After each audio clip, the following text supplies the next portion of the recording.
Hey guys, coming at you with another basic band routine. Coming at you with the high external rotation. On either of these, again, it's messing with the attachment can always help you aid in terms of keeping the position and orientation a little better. Most people are going to be about chest high, or this mid attachment point you see on my wall here. And I'm going to show you both the external and internal rotation from a high position here. So again, on this one, on a high external rotation, we're going to be in more of that high trap row.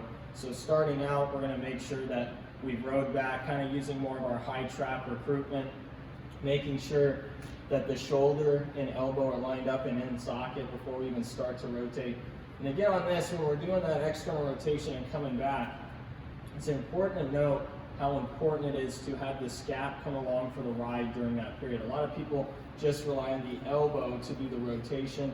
And again, now they're coming in and out of shoulder socket and they're not getting the proper rotation done. So again, on these, several steps to doing these correctly. And jumping on a band for your first time is probably not the best case, but isolating it just even from a standing position and just going through it and feeling the proper rotation without the resistance is a very important step first. But coming into that more high trap position, then externally rotating again away from the body, coming up and back.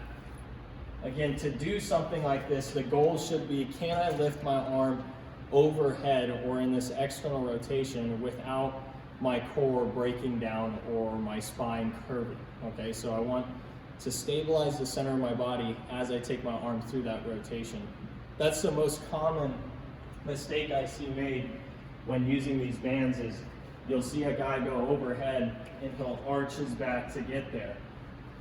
If he has to arch to get there, he doesn't have the fundamental strength that he needs to do these drills correctly. So maybe implementing more anti-extension core or other ways of doing high external rotation are going to be more healthy for that person.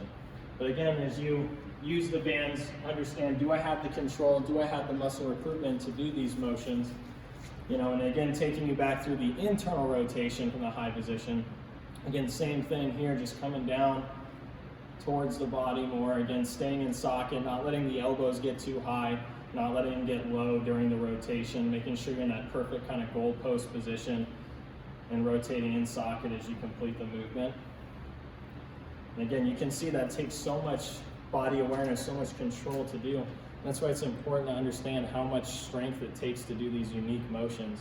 And so when you're doing and implementing these banded exercises, make sure you have the more foundation down first before just jumping onto some armband exercises.